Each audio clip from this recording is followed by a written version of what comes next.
छात्रों, जिस प्रकार से हमें जो यूनानी विद्वानों के यात्रा वृत्तांत से प्राचीनतम भारत की सामाजिक, आर्थिक, धार्मिक, राजनीतिक व सांस्कृतिक स्थिति की जानकारी प्राप्त होती है, उसी प्रकार से हमें जो चीनी लेखकों तथा चीनी यात्रियों द्वारा जिन्होंने भारत की यात्रा की, तो इनके जो यात्रा वृत्तांतों से भी हमें क्या है कि भारत की जानकारी प्राप्त होती है। तो छात्रों, सुमा चीन, जो चीनी लेखक के छात्रों कौन है? सुमा चीन।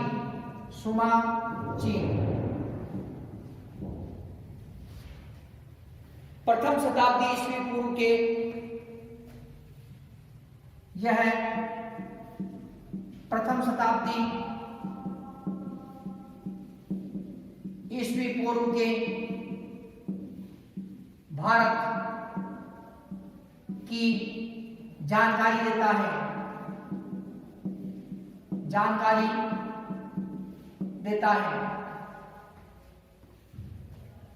सुमा चीन चीन के इतिहास का जनक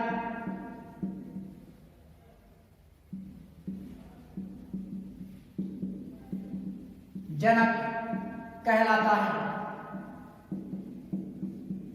चीन के इतिहास का जनक कहलाता है फाहियान।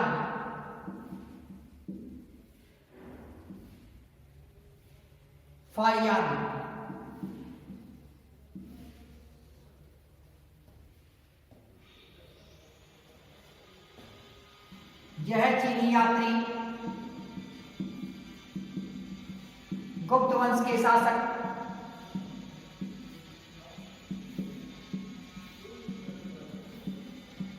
चंद्रगुप्त द्वितीय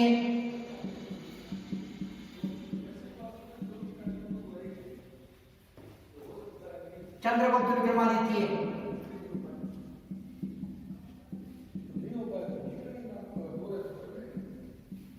के शासनकाल में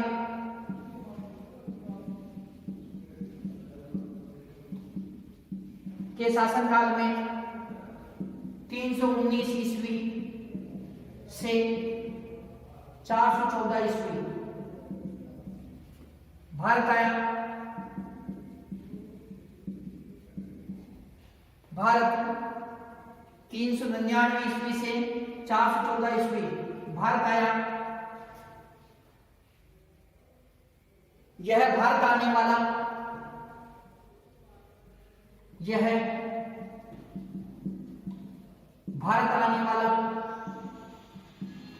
चीन का प्रथम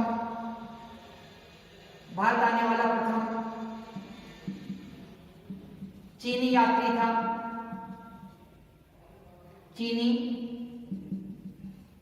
यात्री था। इसने फाकोकी नाम का ग्रंथ लिखा। फाकोकी नामक ग्रंथ लिखा।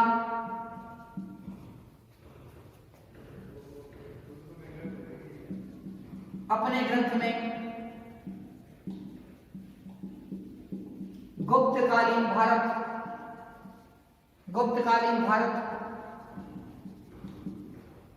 के धर्म, प्रशासन, समाज, राज्य व्यवस्था,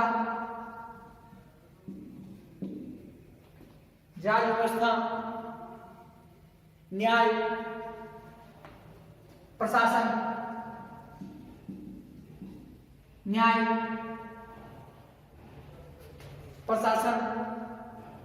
व्यापार, विदेशों से संबंध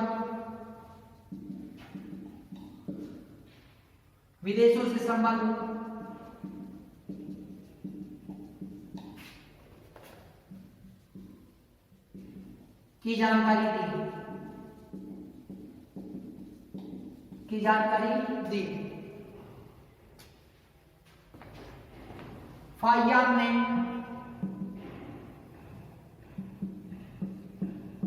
अपने यात्रा वृत्तांत में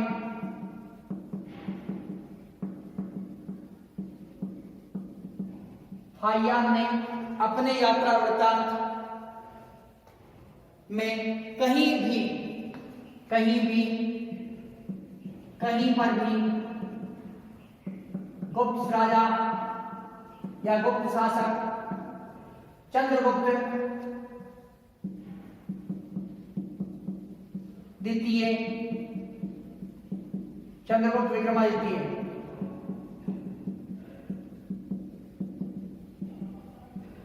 के नाम का उल्लेख नहीं किया, के नाम का उल्लेख नहीं किया, के नाम का उल्लेख नहीं किया। कॉसमॉस, अगला जो चीनी यात्री था छात्रों, कॉसमॉस,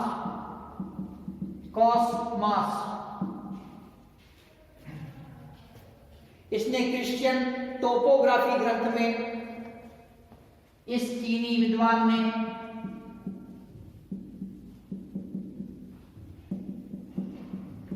अपने क्रिश्चियन टोपोग्राफी ग्रंथ में, क्रिश्चियन टोपोग्राफी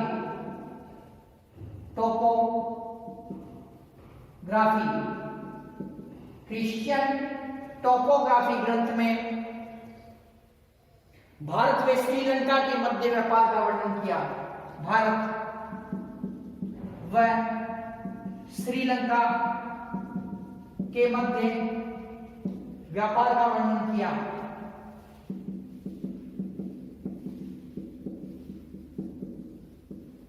व्यापार का वर्णन किया। शुंग युंग,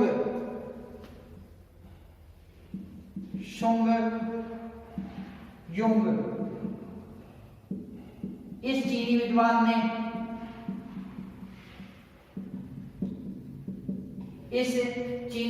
ने बंगाल व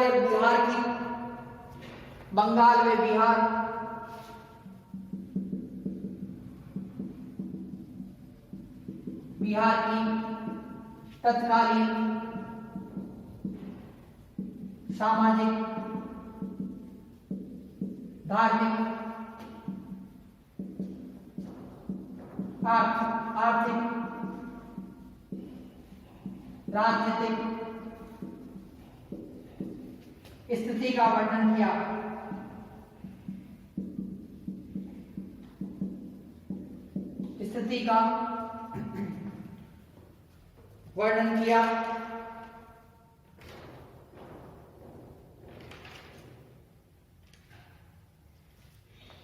हेनसांग,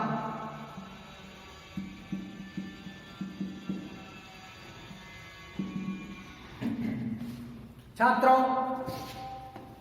चीनी जो लेखक है, चीनी लेखकों के अंतर्गत जो सुमा चीन है, यह प्रथम शताब्दी ईस्वी पूर्व के भारत की जानकारी देता है। सुमा चीन किसकी जानकारी देता है? प्रथम शताब्दी ईस्वी पूर्व के भारत की ये जानकारी देता है। सुमा चीन चीन के इतिहास का जनक कहलाता है। सुमा चीन को क्या कहा जाता है? चीन के इतिहास का जो जनक कहा जाता है। छात्रों फाहियान, यह चीनी यात्री गुप्त वंश के शासक चंद्रगुप्त द्वितीय के शासनकाल की जानकारी देता है। किसकी जानकारी देता है? ये चंद्रगुप्त द्वितीय के शासनकाल की ये हमें जानकारी प्रदान करता है। यह भारत आने वाला प्रथम चीनी यात्री था। कौन था? फाहियान, जो भारत आने वाला ये प्रथम चीनी यात्री था। और अपने ग्रंथ में गुप्तकालीन भारत के धर्म, प्रशासन, समाज, राज व्यवस्था, न्याय, व्यापार, विदेशी संबंध की हमें जानकारी देता है। तो जो फाहियान जो गुप्त वंश के शासक चंद्रगुप्त विक्रमादित्य के शासनकाल के अंदर भारत आया। चंद्रगुप्त विक्रमादित्य को चंद्रगुप्त द्वितीय के नाम से भी जाना जाता है और ये भारत आने वाला प्रथम चीनी यात्री था। फाहियान ने अपने ग्रंथ, अपने यात्रा वृत्तांत में कहीं पर भी गुप्त शासक चंद्रगुप्त जो द्वितीय के नाम का उल्लेख नहीं किया है। छात्रों तथा कॉसमॉस नाम का जो विद्वान है, इस विद्वान ने क्रिश्चियन टोपोग्राफी नामक ग्रंथ की रचना की। इसमें भारत व श्रीलंका के मध्य व्यापार का वर्णन किया गया है। शुंग युंग, यह चीनी विद्वान है। इसने बंगाल व बिहार की तत्कालीन सामाजिक, आर्थिक व धार्मिक स्थिति का वर्णन किया। तो इन चीनी यात्रियों के यात्रा वृत्तांतों से भी हमें तत्कालीन भारतवर्ष की जानकारी प्राप्त होती है। तो अगला जो चीनी यात्री छात्रों, अगला जो चीनी विद्वान है कौन है? हेनसांग। अगला जो चीनी विद्वान है हेनसांग। तो हेनसांग 7वीं शताब्दी के अंदर भारत में आया। कब आया था ये? 7वीं शताब्दी के अंदर भारत आया हेनसांग।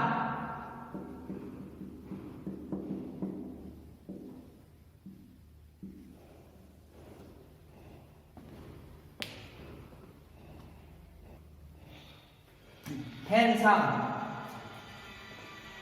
7वीं शताब्दी में सम्राट हर्षवर्धन के शासनकाल में, 7वीं शताब्दी में सम्राट हर्षवर्धन के शासनकाल में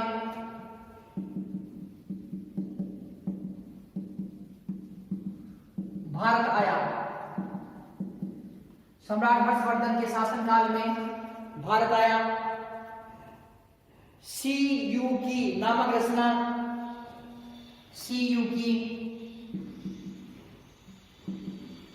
सीयूकी नामक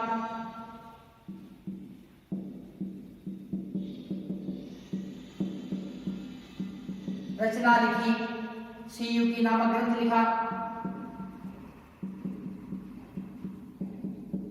इस ग्रंथ में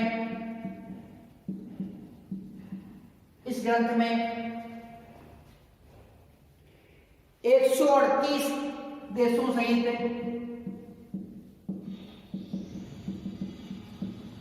138 देशों सहित इस ग्रंथ में 138 देशों सहित भारत का वर्णन है। भारत का वर्णन है। 13 वर्षों तक भारत में रहा। यह 13 वर्षों तक भारत में रहा और नालंदा विश्वविद्यालय में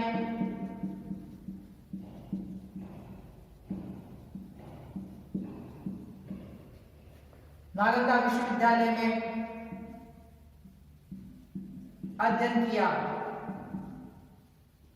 नालंदा विश्वविद्यालय में अध्ययन किया। इसने सम्राट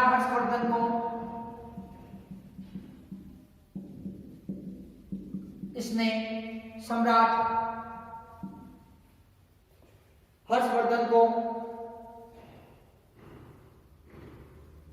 शिलादित्य की उपाधि प्रदान की। शिलादित्य की उपाधि प्रदान की। शिलादित्य की उपाधि प्रदान की। हेनसांग को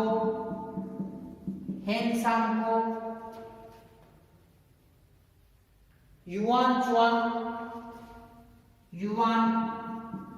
चुआंग व यात्रियों का राजकुमार कहा जाता है। यात्रियों का राजकुमार कहा जाता है। यात्रियों का राजकुमार कहा जाता है। इतिसन, अगला जो चीनी यात्री था इतिसन, यह भी 7वीं शताब्दी में भारत आया।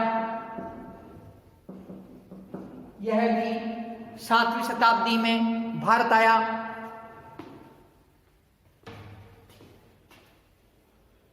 इसने प्रसिद्ध बौद्ध भिक्षुओं की आत्मकथाएं, इसने प्रसिद्ध बौद्ध भिक्षुओं की आत्मकथाएं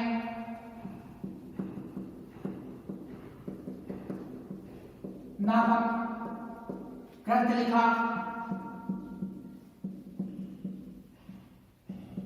प्रसिद्ध बौद्ध भिक्षुओं की आत्मकथाएं नामक ग्रंथ लिखा। नालंदा विश्वविद्यालय में अध्ययन किया। नालंदा विश्वविद्यालय में अध्ययन किया। भारतीय समाज भारतीय समाज, धर्म, शिक्षा,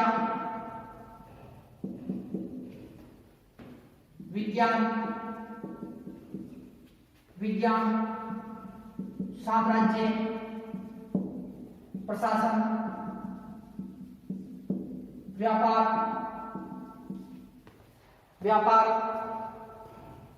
खान पान, वेशभूषा का वर्णन किया। खान पान, वेशभूषा का वर्णन किया। छात्रों, जो चीनी यात्री हेनसांग 7वीं शताब्दी में सम्राट हर्षवर्धन के शासनकाल में ये कहां पर आता है? ये भारत आता है। 7वीं शताब्दी में सम्राट हर्षवर्धन के शासनकाल में भारत आया। इसने सीयूकी नामक जो ग्रंथ लिखा, इस ग्रंथ में 138 देशों सहित भारत का वर्णन, कितने देशों का? 138 देशों सहित भारत का इसके अंदर वर्णन, किसके अंदर है? सीयूकी जो ग्रंथ है इसके अंतर्गत है। यह 13 वर्षों तक भारत में रहा और इसने नालंदा विश्वविद्यालय के अंदर ये अध्ययन किया। इसने छात्रों, इसने सम्राट हर्षवर्धन को, जो सम्राट हर्षवर्धन है, सम्राट हर्षवर्धन को इसने क्या किया कि हर्षवर्धन को शिलादित्य की उपाधि दी। किसकी उपाधि धारण दी? शिलादित्य की उपाधि दी। हेनसांग को युवान चुआंग तथा यात्रियों का राजकुमार भी कहा जाता है।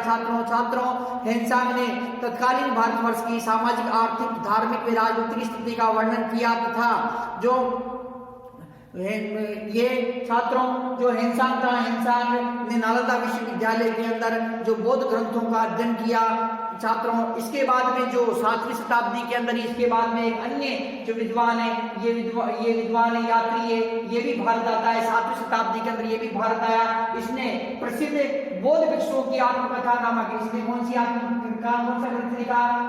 प्रसिद्ध बौद्ध भिक्षुओं की आत्मकथा नामक इसने ग्रंथ लिखा।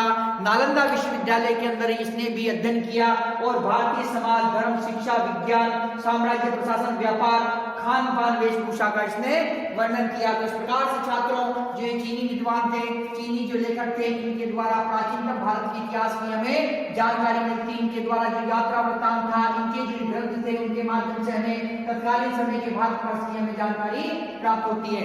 छात्रों, जो अन्य चीनी विद्वान, तो अन्य चीनी विद्वान थे छात्रों, मात्वेलिन, अन्य चीनी विद्वान है मात्वेलिन, चाओजुकुआ,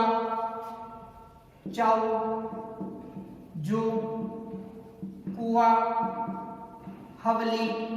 जो अन्य चीनी विद्वान छात्रों कौन से? मात्वेलिन, चाओजुकुआ और हवली। तो ये छात्रों, इनके जो ग्रंथ हैं, इनके ग्रंथों के माध्यम से भी हमें तत्कालीन समय के भारतवर्ष की हमें जानकारी प्राप्त होती है। छात्रों, जो अगला जो लेखक है छात्रों, ये छात्रों, इसके अंतर्गत हम देखते हैं कि तिब्बती लेखक, अगला जो विद्वान है कौन है छात्रों? तिब्बती लेखक, तिब्बती लेखक। तो तिब्बती लेखक कौन था? तारानाथ। जो तिब्बती लेखक है तारानाथ, इसने अपने ग्रंथ लिखा। इसने अपने ग्रंथ कंगियूर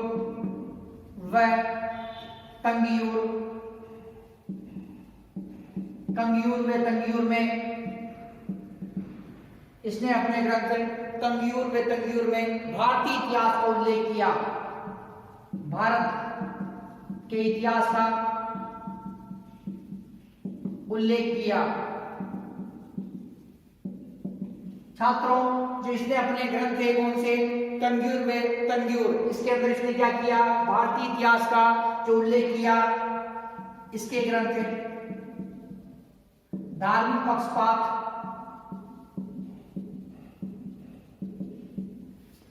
पक्षपात करते हैं। इसने अपने ग्रंथों में धार्मिक पक्षपात किया है। इसने अपने ग्रंथों में धार्मिक पक्षपात किया है। छात्रों, इसके जो ग्रंथ है ये अविश्वसनीय, अविश्वसनीय ग्रंथ है। ये अपने ग्रंथों में क्या करता है, धार्मिक पक्षपात करता है। तो छात्रों ये पक्ष इसके ग्रंथ क्या है, धार्मिक पक्षपात वाले हैं। तो छात्रों तारानाथ का ग्रंथ कौन से, कंजूर वितंजूर, इनसे भी हमें क्या है कि प्राचीनतम भारत के इतिहास की जानकारी प्राप्त होती है। परंतु ये ग्रंथ कौन से हैं छात्रों, ये ग्रंथ है जो, ये ग्रंथ कौन से छात्रों, ये ग्रंथ है जो, ये ग्रंथ है काल्पनिक ग्रंथ है, अर्थात ये क्या है कि धार्मिक पक्षपात से ग्रंथ, धार्मिक पक्षपात को दर्शाते हैं, धार्मिक पक्षपात करते हैं ये ग्रंथ। और ये ग्रंथ है ये क्या कि अविश्वसनीय है। छात्रों जो अगले जो लेखक है, अरबी लेखक, अरबी लेखक, अरबी लेखकों के अंतर्गत छात्रों जो अल बरूनी, अगली जो इसमें छात्रों इब्ने खुर्दादब, इब्ने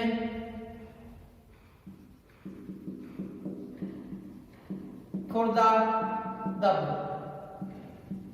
इब्ने खुर्दादब छात्रों इसने ग्रंथ लिखा किताबुल मसालिक बल ममालिक, किताबुल मसालिक, किताबुल मसालिक बल ममालिक।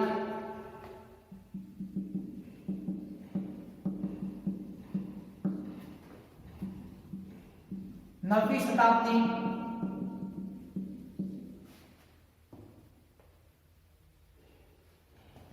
के भारत की राजनीतिक, सामाजिक, धार्मिक,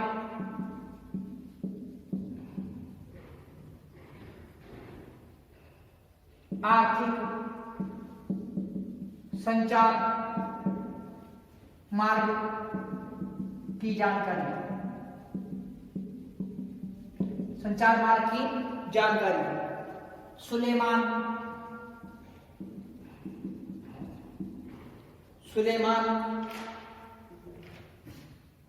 इसने ग्रंथ लिखा छात्रों सिलसिला उत तवारीख, सिलसिला उत तवारीख, सिलसिला उत तवारीख।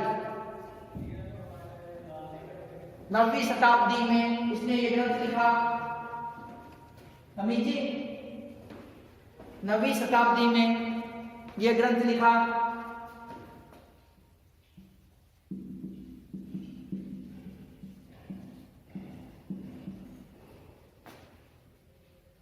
नवीं शताब्दी के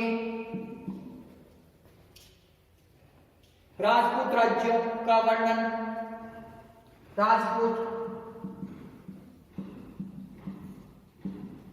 राज्यों का वर्णन,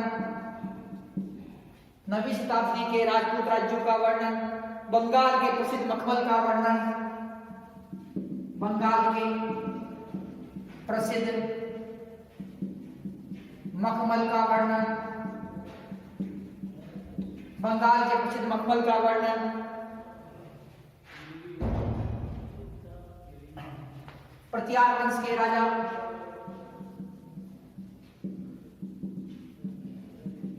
मिहिर भोज के समय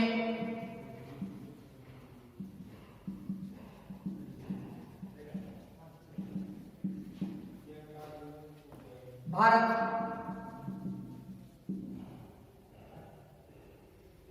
का वर्णन।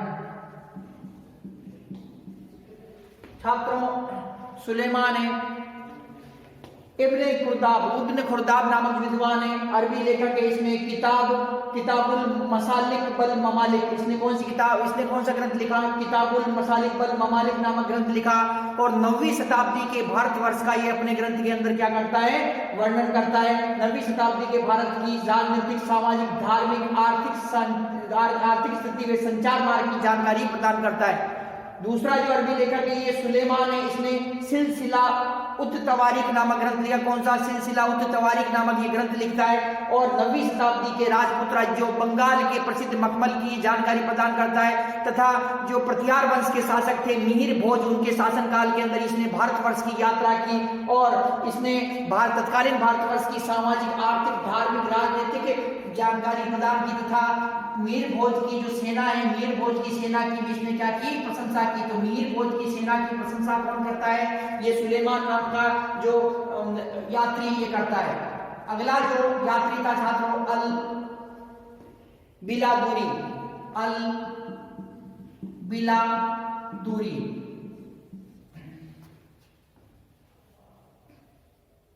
इसने फुतुल बुल्दान, इसका जो ग्रंथ है छात्रों फुतुल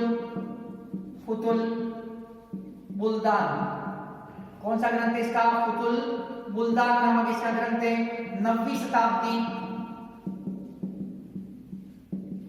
के भारत का वर्णन, 9वीं शताब्दी के भारत का ये वर्णन करता है छात्रों। और भारत पर जो अरबों के आक्रमण हुए और अरबों को भारतीय राजाओं ने पराजित किए, तो उसकी जानकारी का वर्णन कौन करता है? ये जो विद्वान छात्रों अल मसूदी, अल मसूदी, अल मसूदी, महरूर जहान, महरुल जहान ग्रंथ की रचना की। महरुल जहान ग्रंथ की इसने रचना की 957 ईस्वी में भारत की यात्रा की। 957 ईस्वी में भारत की यात्रा की।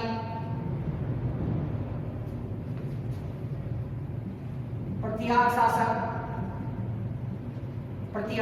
शासक महीपाल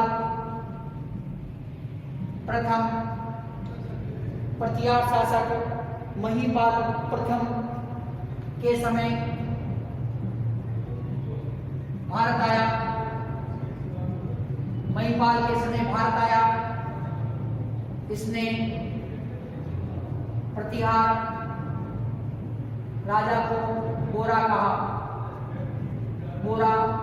कहा।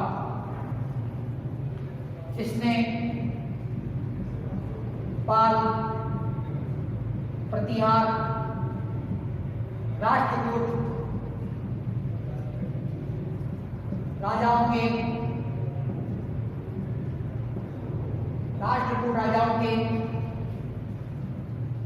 संघर्ष का वर्णन किया। छात्रों अल बिलादुरी था, फुतुल बुल्दान नामक इसने किताब लिखी और 9वीं शताब्दी के तत्कालीन भारतवर्ष की ये क्या करता है? जानकारी प्रदान करता है। तथा जो अल मसूदी इसने महरुल जहान नामक पुस्तक लिखी। 957 ईस्वी के अंदर ये भारत आया। जब भारत आया उस समय जो प्रतिहार वंश के राजा थे, प्रतिहार वंश के राजा कौन थे? महीपाल प्रथम। और महीपाल प्रथम को इसने क्या कहा? बोरा कहा। इसने अपने जो ग्रंथ महरुल जहान के अंदर त्रिराज्य संघर्ष, जो पाल, प्रतिहार व राष्ट्रकूट राजाओं के मध्य जो संघर्ष हो रहा था, त्रिराज्य संघर्ष, उसकी इसने क्या की? जानकारी प्रदान की। छात्रों जो अंतिम हमारा लेखक है अरबी यात्री है कौन है? अल बरूनी। इसका ग्रंथ है तहकीक ए हिंद। अपने ग्रंथ में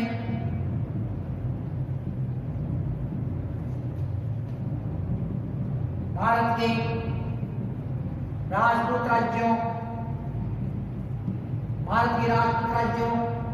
धर्म, ज्योतिष, विज्ञान, गणित, रीति रिवाज,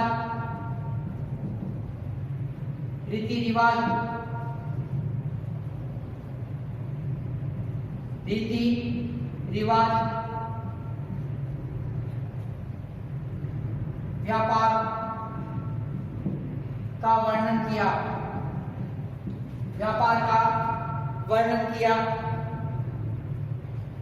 तहकीक-ए-हिंद, इसका ग्रंथ कौन सा है? तहकीक-ए-हिंद से किताबुल हिंद, किताबुल हिंद भी कहा जाता है इस ग्रंथ को, किया।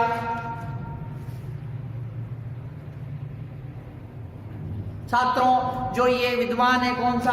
अल-बरूनी, इसने तहकीक-ए-हिंद नामक ग्रंथ लिखा और इसे तहकीक-ए-हिंद नामक ग्रंथ को किताबुल हिंद भी कहा जाता है। इस ग्रंथ के अंदर इसने जो तत्कालीन जो 7वीं शताब्दी के राज्य थे, राजपूत राज्य थे, उन राजपूत राजाओं का इसने उल्लेख किया। यह मोहम्मद गजनवी के आक्रमण के समय, जब मोहम्मद गजनवी ने 1025 ईस्वी के अंदर सोमनाथ भगवान के मंदिर पर आक्रमण किया, उस समय यह यात्री भी उसके साथ में आया और उसने तत्कालीन समय के भारतवर्ष की सामाजिक, धार्मिक, आर्थिक, राजनीतिक, सांस्कृतिक स्थिति का जो वर्णन किया। इसने भारत के समाज, ज्योतिष, विज्ञान, कला तथा यह वेद पुराणों का इसने जो यहाँ पर जो उल्लेख किया। छात्रों, यह प्रथम ऐसा मुस्लिम जो यात्री था जिसने काशी में रहकर वेद पुराणों का अध्ययन किया। तो छात्रों, इस प्रकार से जो हमारा ये आज का टॉपिक है, भारत के इतिहास को जानने के साहित्यिक स्रोत, ये कंप्लीट होता है। नेक्स्ट टाइम नेक्स्ट टॉपिक करेंगे। धन्यवाद।